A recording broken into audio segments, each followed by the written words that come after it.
Hey, Domestic Don, Josh Landers on the road again. Just can't wait to get on the road again. Guess what's behind me? A Tesla. A Tesla that does not know how to merge. They tried to get to my left side. They went to the right side. Now they're dropping back. It sucks being white and getting old. We can see every crack, every crevasse in our face. I wake up in the mornings. I woke up this morning just looking at my face in the mirror. It's like yellow tint, like a porridge hue. I look like a old crumpled Thomas guide left under my 2005 Nissan Frontier, all schmegma'd up with kiwi strawberry Snapples and Yoo-hoo, or whatever I drank back in the day when we still had maps. You know, it's all just courses of red and blue lines and grids. Like in, like A4, I have a wrinkle over here, and C8, I got like a spider vein, and F10, I got like a wart or a human papillae, what the fuck's it called? Pubic hair. It just sucks getting old. Black don't crack.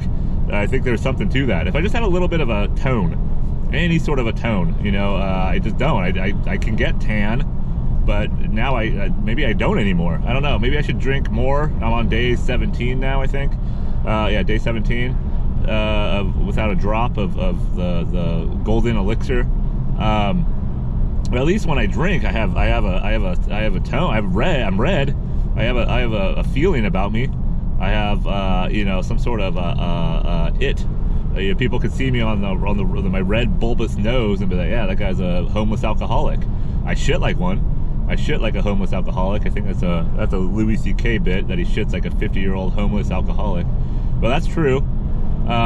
Yeah, it just sucks. I don't know. Or, maybe not Thomas guide, but maybe it's just like a cold cut combo. That's what my face looks like. Just like a bologna,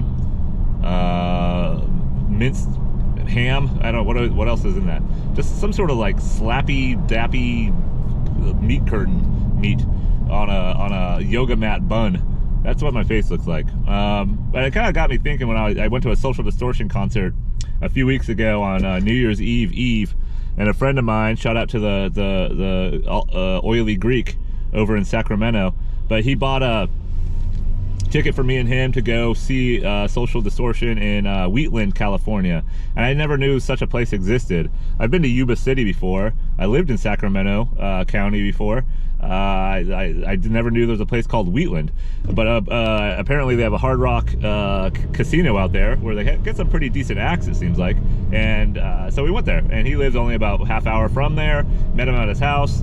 And then we drove on up and stayed at the old Hard Rock, like a couple of middle-aged gay men sleeping on a king size, or maybe it was a queen size bed, very intimate. But when we were there, it was fun. I'm not gonna. I got in mosh pits a few years ago. I still play rugby, so I'm not really against the rough and tumble nature of punk rock. I just wasn't in the mood for it that night. A couple of middle-aged men. It felt good to sit down at a venue and just watch a 75-year-old Mike Ness, or however old he is, Social Distortion. He's got to be in the 60s, right? He's been doing this since the 80s, maybe late 70s. I don't know. I've been doing it for a while, but it was good to see them. I didn't really care about the opening bands. They kind of blew. I didn't know the first one. We actually missed the first one. The second one, I can't remember what they're named, like the Pouch Boys or Proud Boys. No, something with a P. Punani's. Pussy Whipped. I can't, but they weren't good. They weren't very good. They seemed like they wanted to be like the singer. Whenever you see a singer with his shirt off, it's not going to be good. And when a singer has a shirt off and he has a bunch of like bad tattoos, even from the distance away we're at, up in the seats, not quite the nosebleeds, but we weren't in the general admission area. We were in the seats. Maybe 100 yards or 50 yards away. I don't know. Whatever it was, but you could tell they were bad tattoos, and he tried to be like a mix of Iggy Pop, maybe Axl Rose. Who else takes their shirt off? I don't know. It wasn't good. He had like gyrations, and his body was kind of like linkily weird, like a sunburnt bearded dragon. He was white too. Sometimes it just doesn't look good. I think the people of color, POC, I think people can get AOC with AOC in her horse mouth. She can get on stage with her tits And I would get hard, most likely. She's not bad looking. She's annoying as shit. I don't know. I've talked about her a lot. I think I have a weird attraction to her, but she's wildly annoying. She plays with her hair, and she goes on Twitter or TikTok and talks and says, "Oh, well, we're gonna do this, and we have some constituents doing that, and we have pie pork belly legislation, whatever the fuck it's called. I don't know." Some political science jargon that she doesn't even know. She doesn't even know what she's talking about. She's playing with her horse teeth. I can't talk about teeth, but I do. I'm obsessed with them, and I'm kind of obsessed with AOC. But if you are of a certain color, I think you can take off your shirt a little bit easier on stage and get away with it. I could see that, but this dude didn't. And good thing Mike Ness didn't take off his shirt. That'd be strange. But he was still wearing his kind of greaser makeup, meaning his outfit. His fedora, is that what they're called? Or top hat, or 10-gallon hat, Abraham Lincoln, whatever, is cocked on his head. Still had his guitar, whatever he plays, I don't know. Old school, 50 style, I don't know shit about instruments. I've played instruments a long time, I don't know anything about them. But I noticed when I was in line for booze and just looking around that white people don't age well, just like myself. And especially like old punk rockers, or rockabilly kind of style, at a certain age, you shouldn't. I don't think you can do that anymore. At least I can't. I don't really try to. Enough with the jeans, enough with like the patches on your jackets, enough with rolled up outsider sleeves, a pack of fucking Pall Malls in there. It doesn't look good, especially if your hair is thinning. And out of everything bad with my body and my structure of my face, my hair is pretty polished. My hair is not bad. Hairline's all right. It's not receding yet. For whatever reason, my fucking pubic facial hair got gray, but my head hair did not. My ball hair is still intact. Still kind of got a brownish hue to that. I wish my skin was the color of my pubes, down below, down in the nether regions, in the undercarriage as they call it. I'm sure my taint is I'm sure the hair that sprouts from there, the old short and curlies, I'm sure down there is just like a beautiful bushy black. But the hair still, but I can't do the greaser. I still like it. I still think it's a good essence and look. I'm an ass. I have a stray cat's fucking cat tattoo and a pinup girl on my body. A horrible burning flaming dice on my back, in the middle of my spine with skulls on it. I don't know why. Was I a greaser? I don't know shit about cars. Isn't that something you need to? Isn't that a policy or a standard of some kind? To be a greaser, you have to know something about small motor repair or large motor repair. Use a blinker. Another fucking Salt and Stone gathering place. It's a winery. No blinker. But yeah, the rockabilly look does not age well. So if you have thinning hair, it doesn't not good. But you saw a lot of those people there because of course, just like me, and people older than me, maybe a decade older at least. There's some 60-year-old rockers there, and some of them look. You could tell one guy sitting in front of us, kind of cute, nice and sweet. He brought his kid there, and he was all decked out. He's a big kind of motorbike-looking guy, gray beard, gray hair. He had a Social Distortion vest on with the skull and crossbones, or the skeleton with the little martini and a cigarette, whatever. Their sign, their insignia, their mascot, if you will. He was there with his son, and he took off his vest, and he had a Social Distortion shirt under there too. And we saw kind of like Orange County, Social D Club, whatever it might be, where they're from. I think they're from Orange County. But again, they don't age well. They looked like they're like a youthful. It's like a sock that's left in a drawer that you never used. Just kind of somehow slithered away from the rest of the socks, and it's white. It's white as all. It's way wider than the other ones that you've already used, and it's like they try to pull that sock out like it's new, but it's old. It's been there for 10 years, but it's still holding on to the color of the original cotton. That's what the people look like at this show. And the women are no worse for the wear either, or worse for the wear, I guess. They got larger, probably. Their tattoos grew along with them, so they're all like splotchy and gross, and just kind of like, it looks like a cancerous, some sort of cancerous splotch on their body. And maybe, when they're 19, 20, 21 years old, it looked good at one point, and not anymore. They got that like, blah, blah, blah, blah, blah. They got that arm flab, like the men do too. They got that going, like really bright red lipstick and really caked on makeup and mascara. Some of them had like that sort of, what's the Betty The fucking World War II, let's go get them, suck some poles or eat some box. What the hell is that name? Let's go get them. Let's kill the troops. Let's kill the Nazis. I don't know who's calling me. Seattle, Washington. That's nobody. What's her name? G.I. Jane? G.I. Joe? Uncle Betty? Betty Flintstone? Betty Rubble? Fuck, I don't know. Whatever her name was. Let's go USA. Drop a bomb in Hiroshima. Atom bomb. TNT. Yeah, but they didn't age well. That's all I got out of it. And of course, I'm not either, so I'm not one to say, and I'm not one to belittle. I just don't think the look goes along. I was just wearing a regular shirt. I think I had like a brewery shirt on or something. Pants, shoes. That's it. That's all I had. I had a hat on. Is it okay to wear like a sports hat to a punk rock show? Never used to be back in art. No, you didn't wear sports stuff because jocks were out, man.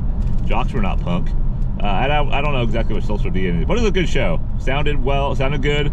They're a good live band always. You know, some of the members are dead, I believe, the originals. So he just picks good musicians to get behind them, of course. Same voice. I didn't really love his political asides.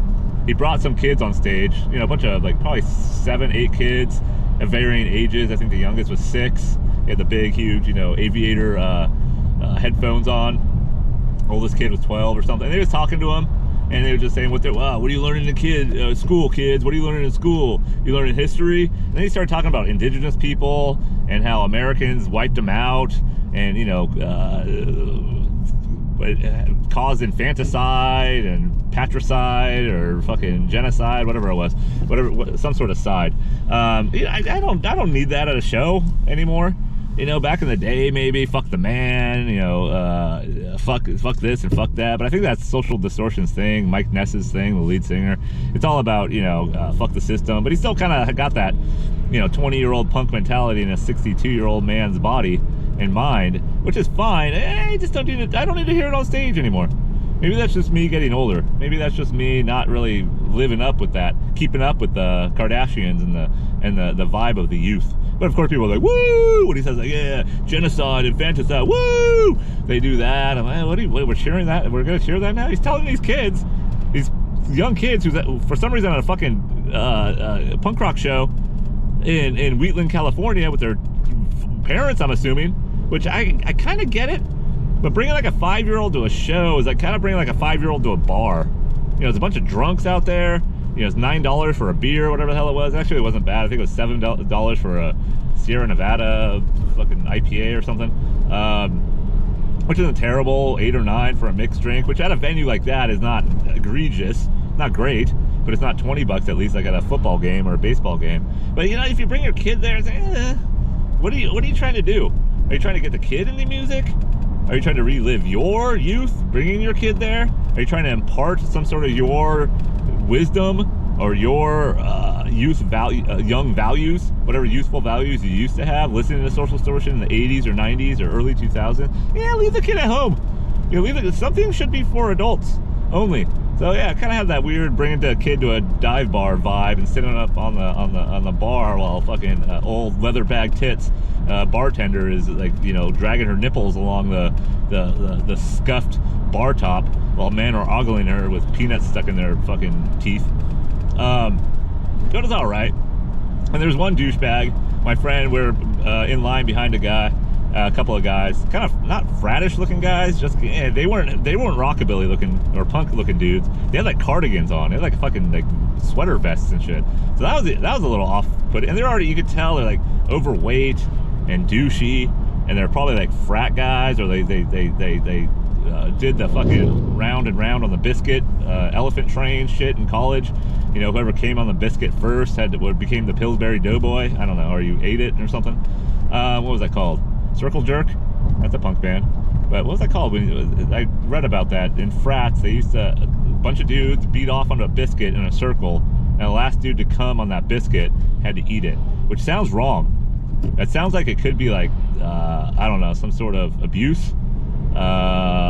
You could probably get some sort of disease, I'm assuming, from that. Soggy biscuit. But that's what these guys look like. And my friend thought he was the band member. He was a lead singer for another band, Face to Face. I don't really like anymore, actually. They're too whimpery and whiny, which I guess a lot of punk rock is. But he thought, and my friends, oh, that's Trevor Keith. I'm like, I don't know who that is. Oh, the Face to Face guy. I don't think so. And I don't remember what the fucking guy looked like at all. Like, I saw Face to Face when I was a kid or younger. I have no clue what the lead singer looks like at all. So he does, or supposedly does, and he's like, oh, are you Trevor Keith? And the guy's like, yeah. And like playing along with it, but he obviously wasn't.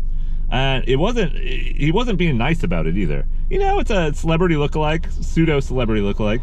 It's someone that my friend thought was someone he used to like or watch or admire, what have you.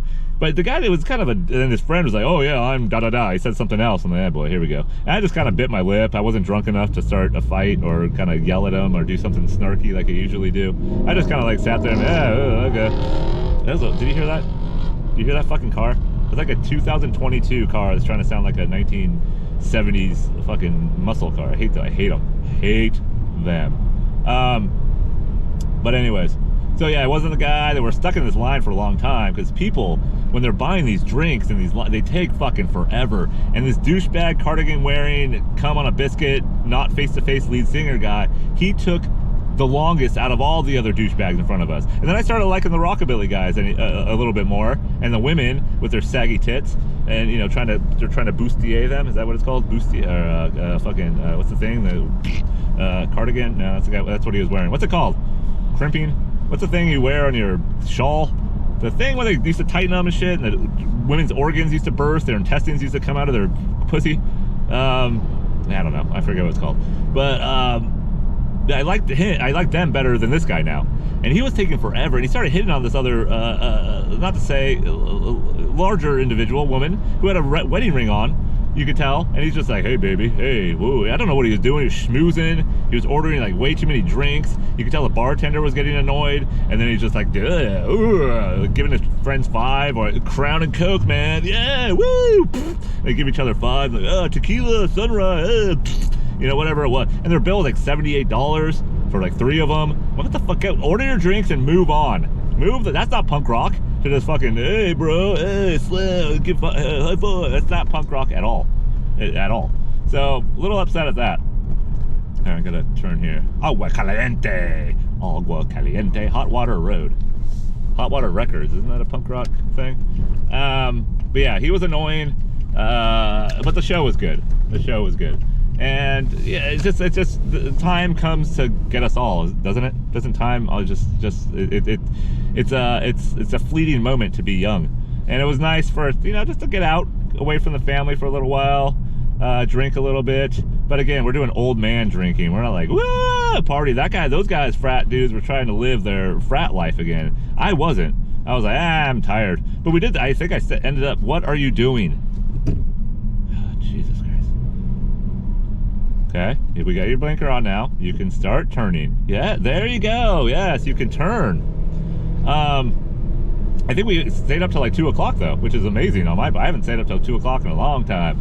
Then we just walked around after the show. I bought a shirt for way too much money. $35 for a shirt at a show. I remember back in the day, I went to a Bad Religion show in 1995, I think. So I was 16, 17 years old, and I bought a shirt off a scalper for $10 outside of Montezuma Hall in at San Diego State. I think they still have Montezuma Hall, but it was when like a punk rock venue. And Bad Religion in a small little hall like that. And of course I buy the fucking shittiest shirt. It was like $10, has a picture of Bad Religion, the band members, and it was like reggae colored. You could tell the guy made it like in a silk screening shop in his fucking garage. But he got money for it, $10. And I wish I still had it. I was probably like a fucking small back then, because I was a hairless woman when I was 16 years old with long blonde hair and very shimmering legs.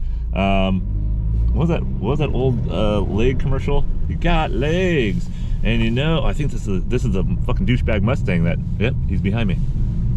God, hate Mustang. I hate it when people have like stickers above the windshield. I can't remember what it says. So sick. No, it doesn't say that. You know what I'm talking about. Stickers above the windshield. And he has like a fin on his car. Stupid. He's got a black and yellow license plate like he is a 1960s Corvette or Mustang. Anyways, what was I talking about? Oh yeah, the bad religion shirt. But like I said, it's nice to get back to our youth. And I was thinking about yesterday. I'm almost at my daughter's school. When I worked at a skate park when I was about 18 till, I don't know, 21, 22, 23. For about 5 years, I worked at a sports center in Escondido, California. And I became the site manager. So I would be the manager for a skate park. There's a roller hockey rink, or outdoor hockey rink, whatever it's called, rollerblading rink, and an indoor soccer field. Roller hockey. And also there was always fights. Just like I bodyboarded when I was young, and I did both. I bodyboarded and surfed, and there was always like a fight between the two, bodyboarders and surfers. You know, surfers made fun of bodyboarders, bodyboarders hated surfers because they got all the chicks and pussy, which makes sense. You know, they stand up on their board. But I also skated. I never did quite get the rollerblading thing, but there was rollerbladers and skaters that would go to the skate park that I worked at. And I remember there was a fight between a rollerblader and a skater, and there was always some sort of tension between them. But I remembered yesterday, in terms of talking about youth and, you know, going to punk rock shows and things like that. The guy was about to get in a fight with the rollerblader was about to get in a fight with a skater, and the skater was like, "You fucking fruit booter." He called him a fruit booter. Is there any better word or phrase to make fun of someone than a fruit booter? That might take the top. That might take the top of the cream of the crop. What are these people doing here? I'm just trying to park. God. Jesus fucking Christ. I never understand why people get in line to pick up their kids. Like a car line. Why would you get into a car line that is about 20 cars deep? It's just like a fucking drive-through line at McDonald's. And I did get my white trash coffee today, see? And there was not a long line today, but why would people get into a line that is that long? Are they that lazy to get out of the... It takes me about maybe 2 minutes to get out of my car, go find my daughter, and take her back to the car, rather than sit in that line idling like an asinine douchebag. And why? And it's going out into the road, and it's causing traffic. So I even get mad at parking lots. I get mad when I'm idling, and I get mad when I'm sitting. But I'm gonna drink my coffee and go pick up my daughter and try to relax.